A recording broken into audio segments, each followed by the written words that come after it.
I think many people will be curious and interested to know about it. It is said that necessity breeds innovation. And our next guest has created a solution that's to the sometimes piecemeal communication that customers get between the TTC and the average riders, TTCmap.ca.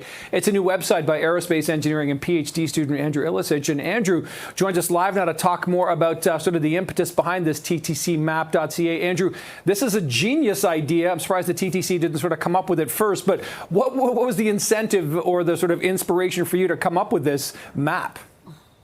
Well, in a way, the TTC has made this information available. It's just you really have to dig to find it. There are at least 6 different websites, web pages within the TTC site that have this kind of scattered around, which elevators are broken, which segments have delays.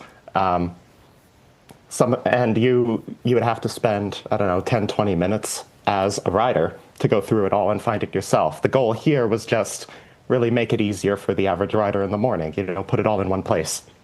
Yeah, I mean, a one-stop shop is what we can use, especially for people who are busy commuting. I understand that right now this only covers the TTC subway transit system, but I understand that you presented your innovative app, your idea to the board, and we also have a statement from Stuart Green saying that he's interested in this, that he'd like to actually collaborate with you, because I know that this would be so useful if it got extended to, surface routes like the streetcar and the TTC bus. Would that be pretty easy for you to hash out as well if the TTC is on board with working with you on this? If the TTC is on board, then absolutely. If it was just on my own, then the information that's already made available by the TTC is not really enough, because streetcars and buses, they have detours. And if they have detours, I need to draw a new line on the map. And for that to happen in real time, the TTC would need to give you that stop list kind of as the detours happen. So if they do that, then great, I can put it in. But if not, then it's just subway for now. How difficult, Andrew, was this, in fact, to get this information kind of all, overlapping and into one place? So it took, I had a little vacation from my research, and it took a couple of weeks to kind of get that working.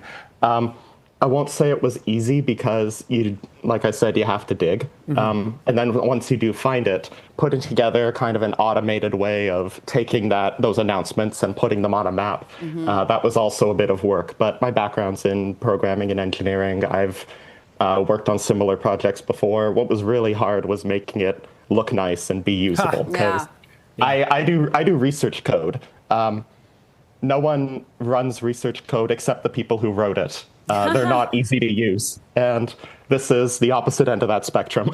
Oh my gosh, this is incredible. My son is obsessed with the TTC, all things subway, bus related.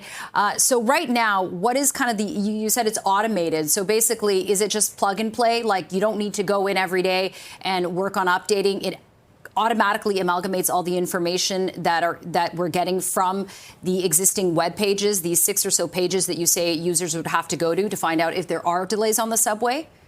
Yeah, it's not yet going through all of them, because some of them are for things like streetcar routes, and that's not included yet. But yeah, when you open the website, as you open it, it goes and checks what's on the TTC site right now. And so what it shows you is real time in that way. What are the customers saying? What are the riders and passengers saying, Andrew? I'm sure there must be some pretty positive response. Yeah, I've gotten a lot of compliments from people. There's a contact link on the bottom that just goes to an email. So I've gotten some thanks and some praise there. I've also heard a lot of snark directed at the TTC. Why didn't they do this already? That sort of thing. Which I don't know. I don't know if that's entirely fair. The TTC site it's better than most. At least it doesn't make you sign up for a mailing list like Ottawa does. Yeah. Okay. Well, I mean, you did this all for free of your own goodwill. So I hope if there's a collaboration, you get paid, because you're a smart guy and this is really useful. Thanks so much, Andrew. Appreciate your time. Thanks. Yeah. Good job, Andrew. Thank you very much for joining us. Take care. Thank you. Thanks for inviting me. Yeah. Right. We know he'll be getting around the TTC. And again, just quickly, here's the full response from the TTC, which reads in part, we're always looking for ways to improve the customer experience. As you heard at the board meeting, commissioners were impressed with what was presented, and we've already reached out to the creator about a possible collaboration. So we'll see where that goes, and definitely follow it here on CB24.